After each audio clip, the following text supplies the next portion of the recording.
bahwa payudara laki-laki tersebut sudah berkembang.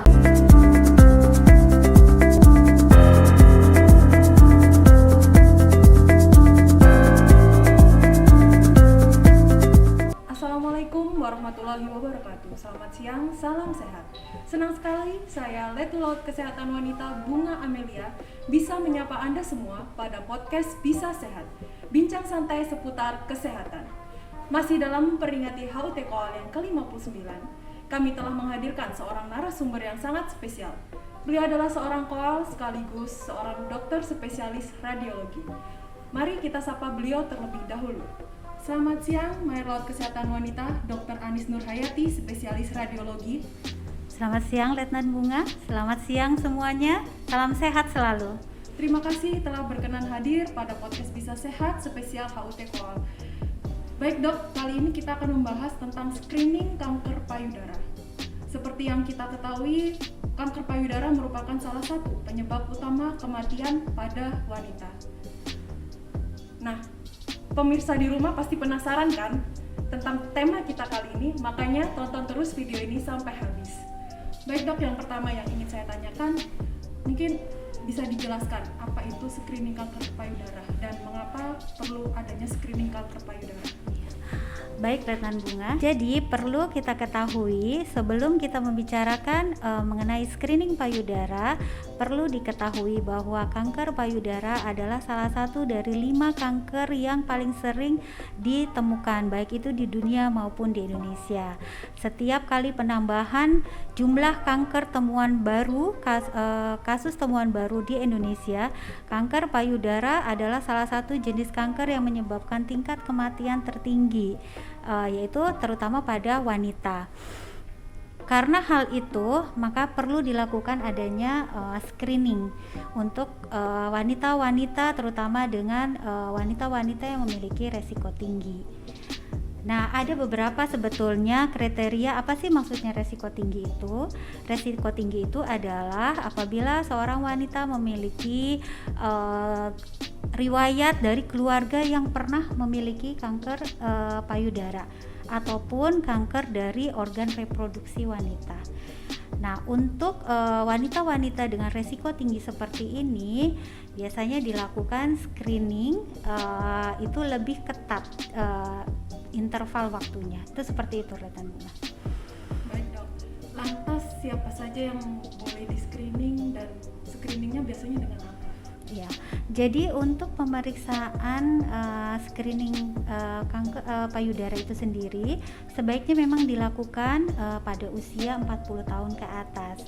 Itu untuk wanita yang tidak mempunyai riwayat adanya kanker pada keluarga.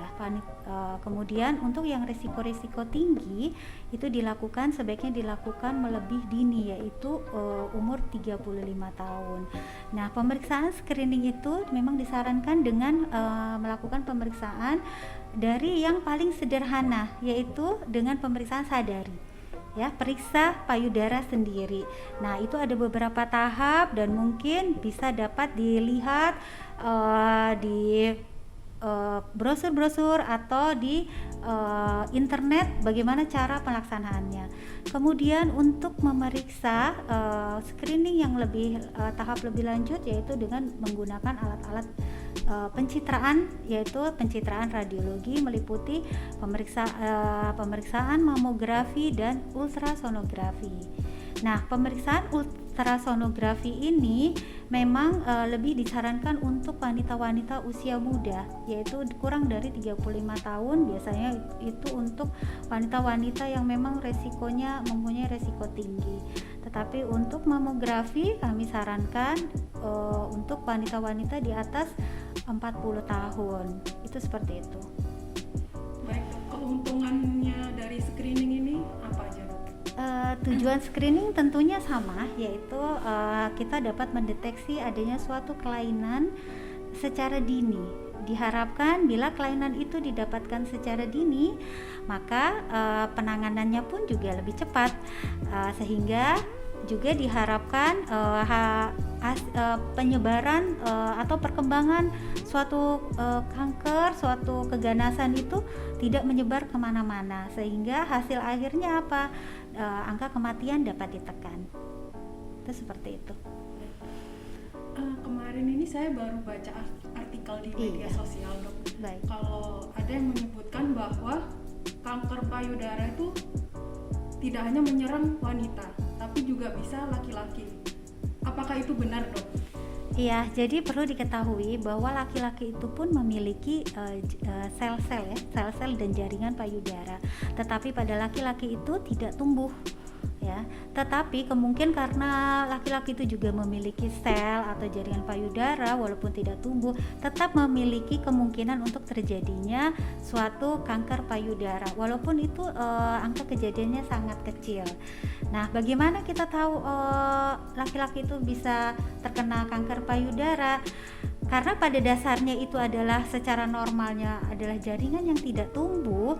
Nah, pada saat pasien itu merasa kok payudara saya berbenjol, nyeri atau kok terlihat lebih besar, nah itu perlu diwaspadai. Berarti terjadi suatu pertumbuhan dari jaringan atau sel yang seharusnya tidak tumbuh, tidak berkembang, maksud saya itu seperti itu. Dok, tadi kan disebutkan bahwa untuk wanita 30 tahun ke atas itu disarankan untuk mamografi. Mungkin bisa dijelaskan mamografi itu seperti apa? Ya, jadi memang pemeriksaan mamografi itu adalah pemeriksaan foto ronsen dari payudara. Ya, foto ronsen payudara di mana nanti ada teknik pemeriksaannya. Memang payudara itu sedikit ditekan dari dua posisi gitu ya. Nah, pada saat penekanan ini untuk apa sih ditekan? Supaya areanya ini lebih besar yang didapatkan. Nah, pada saat dilakukan penekanan ini tentunya ada perasaan tidak nyaman ya, sedikit sakit gitu ya.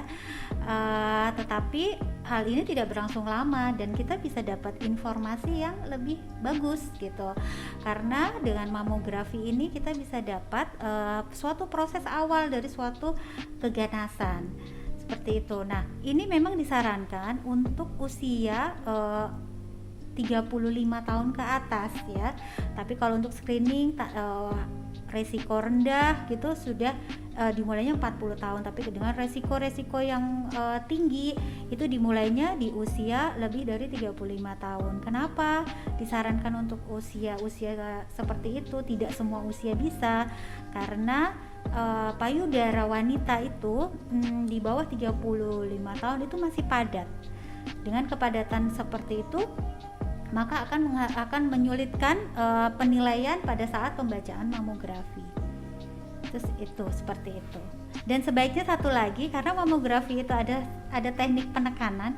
Jadi kami sarankan pemeriksaan mamografi dilakukan 1 minggu setelah menstruasi. Jadi bukan menjelang menstruasi tidak disarankan. 1 minggu menjelang menstruasi tidak disarankan. Iya, karena pada saat itu payudaranya sedang bengkak, sehingga bila ada suatu tindakan yang penekanan ataupun penyentuhan itu akan menimbulkan rasa sakit yang lebih gitu. Seperti itu. Berarti setelah menstruasi Iya. mulai dilaksanakan. Iya, biasanya wanita itu di luar pengaruh hormonal itu di antara hari ke-9 dari hari pertama menstruasi sampai hari ke-12. Jadi hari ke-9 sampai hari ke-12 itu di luar pengaruh hormonal itu. Baik, Dok, kan mohon maaf, tipikal payudara wanita kan berbeda. Betul. Ada yang besar dan kecil. Mungkin untuk mamografi itu kan ditekan ya mungkin. Itu apakah bisa dilaksanakan untuk wanita yang mempunyai ukuran payudara yang kecil dan laki-laki meninggal? Jadi pemeriksaan mamografi itu tetap bisa dilakukan walaupun wanita tersebut memiliki payudara yang kecil. Dan untuk laki-laki apakah bisa dilakukan mamografi? Bisa, karena kalau laki-laki diperlukan pemeriksaan mamografi artinya bahwa payudara laki-laki tersebut sudah berkembang, yang artinya ada suatu kelainan. Itu seperti itu. Baik, Dok, sebelum kami tutup podcast kali ini, mungkin ada pesan yang ingin disampaikan kepada sahabat RSMC di rumah. Baik sahabat RSMC di rumah, saya menyampaikan terutama oleh para wanita ya, lebih peduli dengan diri sendiri. Karena yang peduli dengan diri sendiri ya tentunya diri kita sendiri, tubuh kita sendiri. Nah, lebih peduli, kemudian lakukan yang tindakan screening payudara dari yang paling sederhana, yaitu periksa payudara sendiri. Dan apabila ada keluarga yang memiliki riwayat kanker payudara, agar lebih waspada dan lebih peduli akan dirinya sendiri. Itu saja pesan saya, Letnan Bunga.